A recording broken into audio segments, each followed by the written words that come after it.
Let's look at square roots and radicals. Consider the following: x squared equals 49. What are the solutions for x?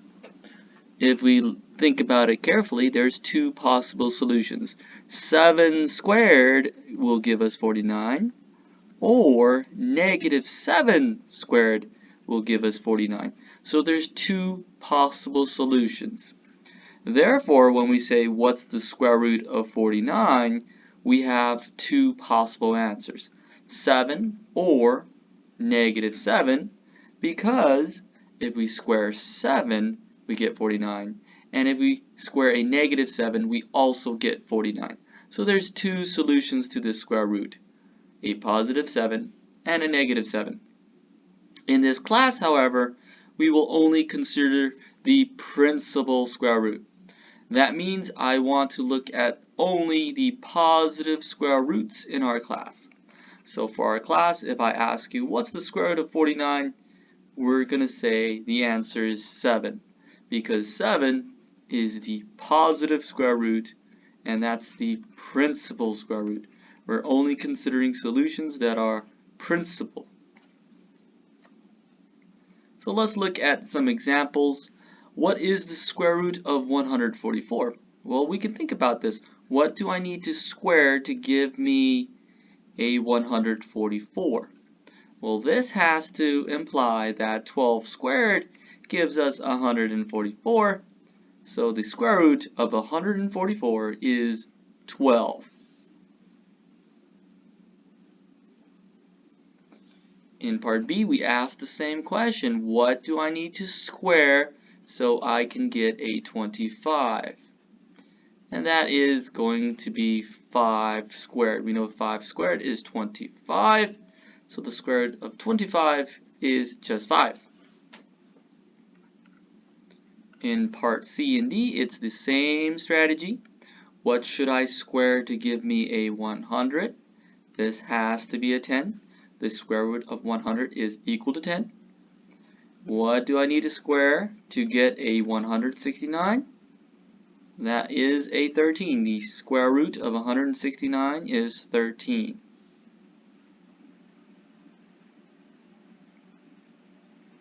In example 2, we'll deal with fractions and radicals. For this, we ask the same question. What should I square to give me back 1 over 81? Well, this is a fraction, so the term inside this parentheses must also be a fraction, and that's 1/9. If you multiply 1/9 times 1/9, you get 1 over 81. So the square root of 1 over 81 is 1/9. Essentially, we can say that the square root of a over b, that's equal to the square root of a divided by the square root of b, which means I could take the square root of each of the terms. This is equivalent to the square root of 16 divided by the square root of 49. And so the square root of 16, that's 4. And the square root of 49 is 7. That's our solution for part B. And if we're not sure, we can always use a calculator. We can enter 4 over 7 squared, and that will yield 16 over 49. And that checks our work for us. In part C, the square root of 64 over the square root of 121 is equivalent to what we have here, and that's 8 over 11. And again, if I'm not sure, I could check my work. I could square 8 over 11, and it does give me 64 over 121. So that confirms that 8 over 11 is the square root of 64 over 121.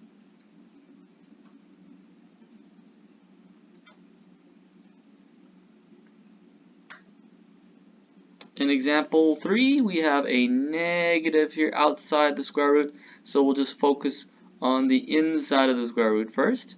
I'll write down the negative and then evaluate the square root of 36. That's just 6. So in part E, the solution is negative 6. The negative just follows along. It doesn't do anything. It just stays in the front. The 6 comes from the square root of 36.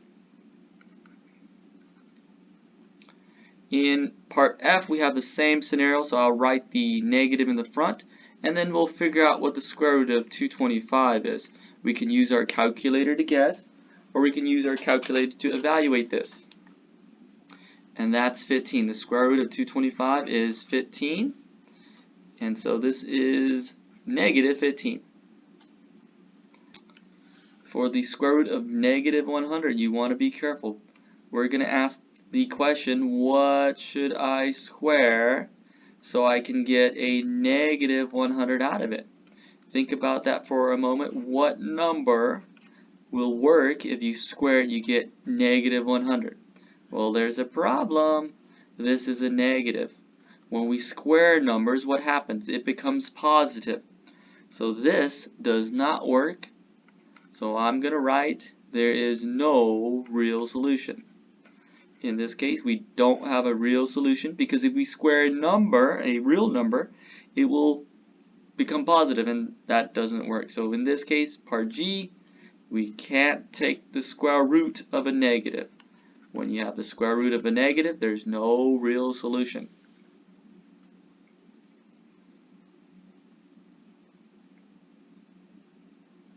In example 4, we are taking the square root of x to the 6th. Here I like to use the definition of x to the 6th. That means we're multiplying x times x times x 6 times, and there are 6 x's now. What I'd like to think is in pairs. When we're taking the square root, we're looking for pairs. So the square root of this pair, that's x. The square root of this pair, that's x. And the square root of the last pair, that's also x. And if you multiply all that out, you get x cubed. So the square root of x to the 6 is x cubed. We could try the same strategy for part B. Let's draw 8 x's here. And now I'm looking for pairs. We got this pair, this pair, this pair, this pair. So there are 4 pairs. So the square root of x to the 8th is x to the 4th. Now for part C, I don't want to write x 64 times. I want to see a pattern. What's the relationship between that 6 and that 3? What's the relationship between that 8 and that 4? Well, it's divided by 2. So for part C, we can write our answer as x to the 64 over 2, and that just simplifies x to the 32nd, which makes sense because 64 would have 32 pairs, and that's why our solution is x to the 32nd power. We could use the same strategy here for part D. We just divide the 14 by 2, and we get 7. So the square root of a to the 14th is just a to the 7th. In example 5, we will take the square root of 64 y to the 20th. The first strategy is to break it down. We can do the square root of 64 first. That's going to be 8. And then I can deal with the square root of y to the 20th. 20 divided by 2 gives us 10, so that's the exponent that we will use. This is y to the 10th power. So just take the square root in pieces. We could take the square root of the number and the square root of the variable. For part B, we'll take the square root of 81, which is 9, and 94. We can divide 94 by 2. 94 divided by 2 is 47. And so this gives us 9x to the 47th power. Again, use that trick with the exponent. Take the exponent and divide it by 2, and that will give us our new exponent when we evaluate the square root.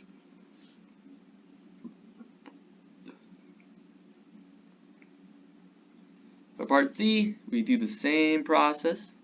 The square root of 25 is 5. And we'll take 22, divide that by 2, you get an 11. So our new exponent is x to the 11th. For part D, we'll take the square root of 100, that's 10. And the 100, we can divide that by 2. That's 50. So here's our solution. The square root of 100 is 10. And the square root of x to the 100th is x to the 50th. Only use the exponent trick on variables. Do not divide our coefficient by 2. We only use that on exponents.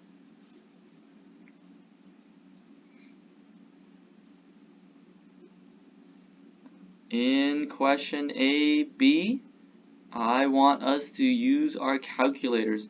There's a free calculator that we can use. I'm going to look at our free calculator. It's at www.desmos.com/scientific, and we'll be able to evaluate these square roots. The first one is the square root of 23. So we'll enter the square root of 23. We'll click the square root symbol first, then enter 23. Here's our solution. The square root of 23 is 4.796. It rounds to 4.796. Our first solution is approximately 4.796. This is the approximate symbol. It just means approximately. Because we rounded, we'll use this squiggly equals symbol. Same thing for part B. We'll evaluate the square root of 17. We'll do it again. Enter the square root symbol and type in 17. The square root of 17 is 4.123. So this rounds to 4.123. And again, practice with your handheld calculator or Desmos in these problems. In example 6, we have nth roots, which essentially means we're not looking for pairs like we did in square roots. We're looking for the nth root. So let's look at an example here. The nth root of a is equal to b if we can find a b raised to the nth power gives us the a back. So let's look at part A. We're asking, what should I raise to the third power to give us a 125? Part A is pronounced the cube root of 125. So what should I cube to give us a 125? Well, that's 5 cubed. 5 cubed is 125. So this is equal to 5. Part B, we're asking, what should I cube to get a 27? If you think about it, 3 cubed is 27. That means the cube root of 27 is 3. Part C, the fourth root of 81. What should I raise to the fourth power to give us 81? This could require us to guess on a calculator, but it looks like it's 3. 3 to the fourth gives us 81. The fourth root of 81 must be 3. For part D, that one's a large square root, so we'll use Desmos for this. We're looking for the fifth root, so we'll type this symbol here. This is the nth root symbol. We'll click that, and notice for the nth root symbol we have a blank space here, so we'll type in fifth root there, and then inside the radicand we'll enter what we need. We need to enter 3,125. So the fifth root of 3,125 is equal to 5. So we know this is our solution. It's 5. And if you're not sure, you can always check. You could raise 5 to the fifth power on your calculator, and you should get 3,125. So that's a good way to check your roots. Let's try part E. What should I raise to the fourth power to give us 256? Let's try that on Desmos. I could replace this 5 with a 4. And on the inside, we could replace that radicand with a 256. So let's enter 256 inside the radical. And this gives us 4. That means the fourth root of 256 is 4. For the last one, we can evaluate that. What should I raise to the fifth power to give me a negative 32? Or if you think about that carefully, negative 2 to the fifth power does give us negative 32. So this is our solution. It's negative 2. Now wait, this inside is negative. How come it's okay to take the fifth root of a negative number, but it's not okay to do a square root? Well, it's because of this 5. This 5, or our index, is odd. If we're taking an odd root, we can have a negative on the inside. So we can have a negative number on the inside, a negative radicand on the inside. So it's possible to have a negative radicand if the index is odd. In example 7, we are looking for the fourth root of x to the 8th. We can use that trick we did earlier by writing out x 8 times.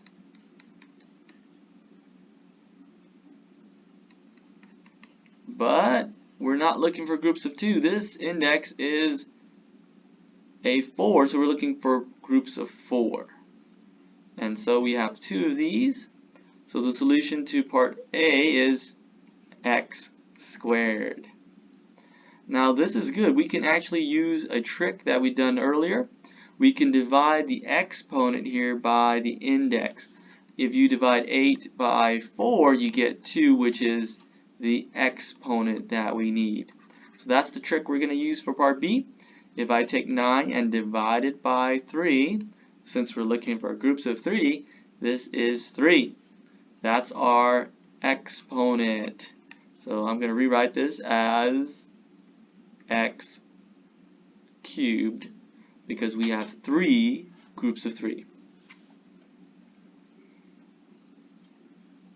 In part C, we'll do the same thing.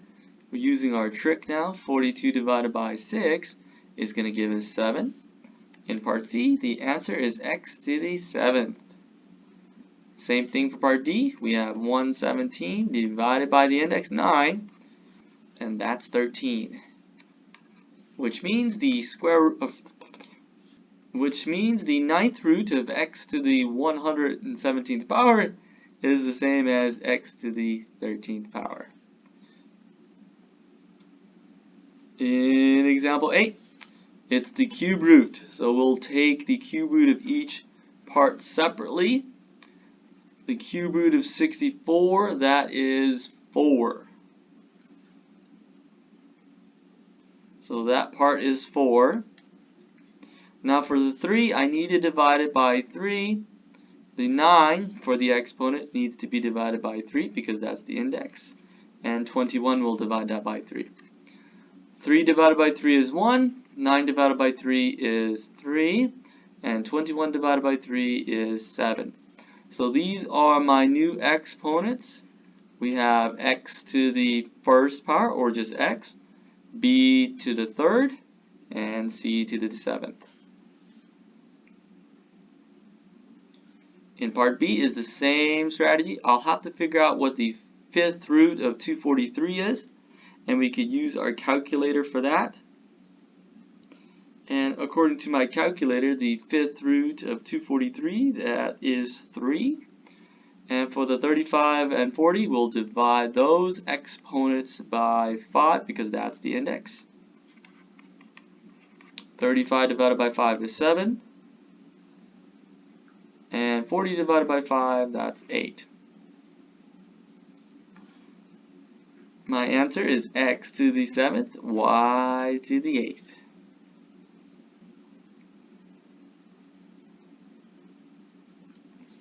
In part C, again, I can depend on the calculator for the large numbers. The fourth root of 2401. Let's try that on our calculator.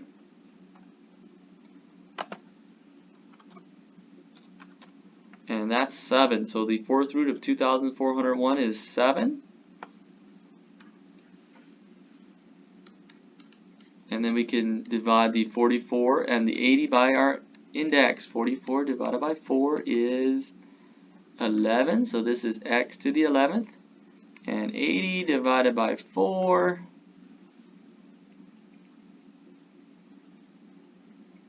is 20. And so this means we have y to the 20th power. That's our solution for part C.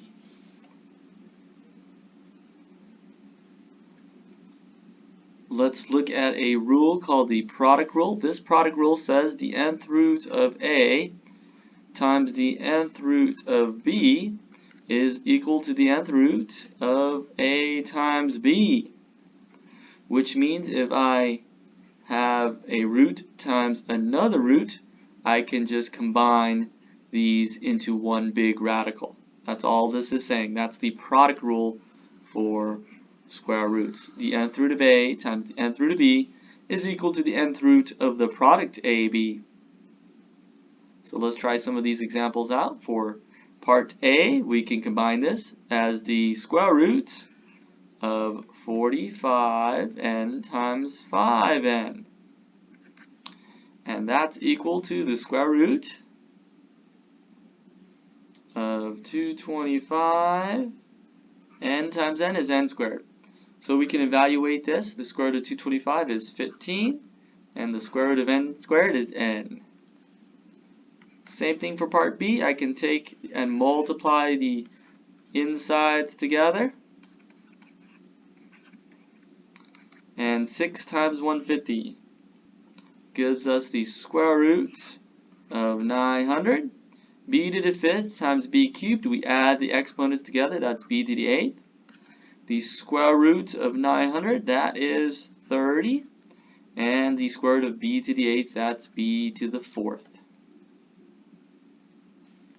We can use the product rule here. We'll multiply the coefficients times the coefficients. 7 times 9, that's 63. And the square root of 2 times the square root of 2 is the square root of 2 times 2. We can multiply the 2 times 2, that's the square root of 4. But the square root of 4, we know that is equivalent to a 2. When you have a 63 in front of a square root of 4, that's the same thing as multiplying with it.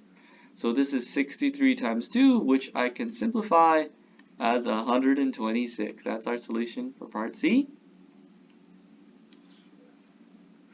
For part D, we can multiply 9 times 7 again. That's 63. This is 63 times the square root of 11 times 11. But 11 times 11 is the square root of 121. And again, this is multiplication. So I can write 63 times 11. And that simplifies to 693. So you'll notice something here. If you have a square root of 2 times the square root of 2, it ends up being 2. The square root of 11 times the square root of another 11 is 11 here. So that's something to note. If you multiply a square root of x times another square root of x, you get the square root of x squared, but that's just x. So when you multiply a square root with the same square root, you get whatever was inside that radical. So that's something to note, and it could be useful to save us a lot of time. Let's look at the quotient rule, which states the square root of a divided by the square root of b is equivalent to the square root of a over b. Now this works for the nth root as well. The nth root of a divided by the nth root of b is the nth root of, you guessed it, a over b. We can rewrite part A as the square root of 108 divided by 3. This gives us the square root of 36, and we know what that is. That's 6. For part B, again, we'll use the quotient rule. We can put the 350 divided by 14 on the inside. This gives us the square root of 25, which we can simplify to 5. For part C, same strategy. We'll write it as a big radical, but don't forget this is an index of 3. So we'll take our time with that. And we can simplify now. 40 divided by 5, that is 8. So this is 8. X to the 7th divided by x to the 4th. You can subtract the exponents. This is 7 minus 4. That's x cubed. So this simplifies to x cubed. We're looking for groups of 3. The cube root of 8 is 2. And if I divide the 3 by 3, I get an exponent of 1. That's our exponent, or just x. So this simplifies to 2x. For part D, same strategy. Again, we'll just write it as a large radical. The radicand goes on the inside. And we'll divide that by 12x cubed. Let's simplify the inside. 2,916 divided by 12. That simplifies to 243. And again, x to the 18th divided by x cubed, we can subtract the exponents. That gives us x to the 15th. This simplifies to 243, x to the 15th. And the fifth root of 243, we can check with the calculator, is 3. To simplify x to the 15th, we can divide 15 by 3, you get a 5. That's our new exponent. This is 3x to the 5th.